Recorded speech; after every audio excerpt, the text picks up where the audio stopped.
საქართველოს პრეზიდენტი ნაციონალური მოძრაობის მმართველობის პერიოდში დაშვებულ შეცდომებს აღიარებს. მან პრეზიდენტის სასახლიდან მოქალაქეებს გუშინ ბოლოჯერ მიმართა. მიხეილ სააკაშვილი ამბობს, რომ ქვეყნის სწრაფად რეფორმირების სურვილით მისმა გუნდმა არ გაითვალისწინა იმის აუცილებლობა, რომ ცვლილებებსა და რეფორმებთან მიმართებაში მთავრობის ქმედებები განსხვავებული შეხედულების ადამიანებისთვის აეხსნა.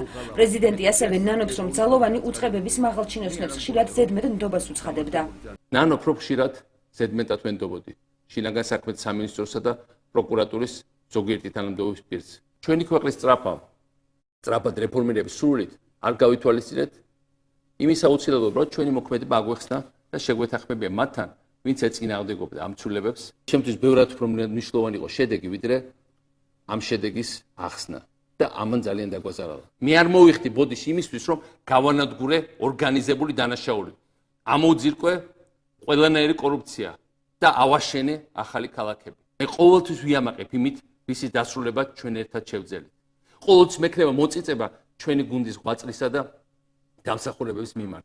ექსპერტთა ნაწილის შეფასებით არჩევნების წაგების აღიარების შემდეგ ამ ტიპის განცხადებებით მიხეილ სააკაშვილი ნაციონალური მოძრაობის მმართველობის პერიოდში ჩადენილი დანაშაულებისგან დისტანცირებას ცდილობს. ნაწილის თქმით კი არანაირი საფუძველი არ არსებობს, რომ პრეზიდენტის გულწრფელობას ენდონ ვინაიდან სინანულის შესახებ განცხადებების სააკაშვილს 7 ნოემბრისა და 26 მაისის მოვლენებამდეც არაერთხელ გაუკეთებია. ის ცდილობს, რომ დისტანცირება მოახდინოს ყველა იმ ბოროტებისგან, რაც ხდებოდა მისი მმართველობის პერიოდში და მხოლოდ კარგთან მოიპოვოს ასოციაცია. და სხვათა შორის კარგი PR ტექნოლოგია გამოსდის ხოლმე, როცა საჭიროა ტირის, როცა საჭიროა იცინის, ეხერხება. დღევანდელი ნაცმოძრაობა ახდენს დისტანცირებას რამოდენიმე პირისგან, ახალაებისგან და რამოდენიმე პირისგან, მაგრამ ამავდროულად მისშაც ახდენს დისტანცირებას ამ ადამიანებისგან. იგივე ეს კოჰაბიტაციის ამ პერიოდს თუ გავიხსენებთ ერთ წლიას.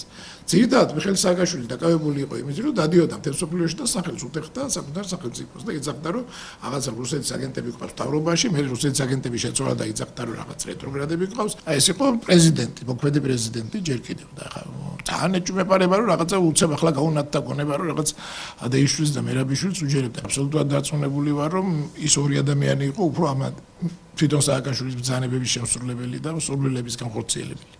პოლიტოლოგ გიან ოდიას შეფასებით მიხეილ სააკაშვილი ეპოქალური მნიშვნელობის პრეზიდენტია. მისი თქმით, ახალი საქართველოს ისტორიაში ქვეყანას პრაქტიკულად წარმატებული მთავრობა არ ჰყოლია.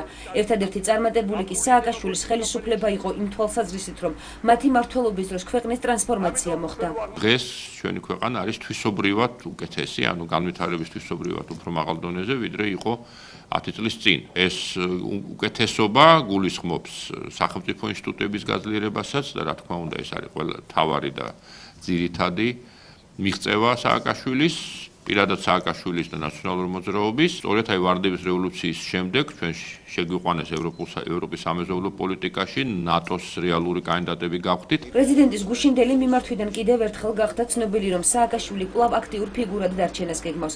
მისი თქმით, ის ყოველთვის ხალხის გვერდით იქნება, თუმცა სხვა შესაძლებლობებითა და სხვა შენობიდან. სააკაშვილის განცხადებით თუ ემას დასვენება არ ჭირდება, მაგრამ მოვიდა დრო, როდესაც მისგან საზოგადოებამ უნდა დაისვენოს. მე არ დავღრილ ვარ და არც დავიღლები. და სადაც უნდა ვიყო, შრომასაც გავაგრძელებ და ბრძოლასაც. პირადად მე დასვენება არ მჭირდება.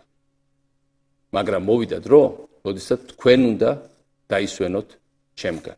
მე ყოველთვის თქვენ გვერდით და თქვენთან ერთად ვიქნებით. თუმცა სხვა შესაძლებლობებით და სხვა შენობიდან. უსამოდ მადლიერი ვარ. თქვენი და ქეცვიხრი თქვენს წინაშე. ძალიან მიყვარხართ ხალხო. და ღეგრძელი იყოს ჩვენი თავისუფალი, დემოკრატიული და დამოუკიდებელი საქართველო. სააკაშვილი ჩემი აზრით ის კაცი არ არის, რომ პოლიტიკას თავი დაანებო, საქართველოში პოლიტიკას ჩამოშორდეს. არაა გამორჩეული, მაგრამ გარკვეული პაუზა იყოს ახლა, რაღაცნაირად ძალიან მოიკრიბოს, ყველაფერი გაიაზროს, მაგრამ ხვალ თუ არადა ზეგ მე მგონი გაუცილებლად დაბრუნდება ქართულ პოლიტიკაში. არ ამგონია დიდი ხნის მოწყდეს ქართულ პოლიტიკას. პრეზიდენტის რანგში ბოლო მიმართვის შემდეგ გავრცელებულმა ინფორმაციამ, რომ მიხეილ სააკაშვილი თბილისის მერთან ერთად აეროპორტიდან უცხოეთში გაფრინდა, საზოგადოებაში ერთგვარი ინტრიგა წარმოშვა, თუმცა როგორც მოგვიანებით პრეზიდენტის ადმინისტრაციამ განმარტა, სააკაშვილი გიგი უგულავასთან ერთად ბრიუსელში გაემგზავრა, სადაც ევროკავშირის ლიდერებთან გამართავს შეხვედრებს. პრეზიდენტის განცხადებით ეს ვიზიტი ვილნიუსში დაგეგმილი აღმოსავლეთ პარტნიორობის მესამე სამიტის წინ მნიშვნელოვანია და მისთვის ერთგვარი სიმბოლური აქტია.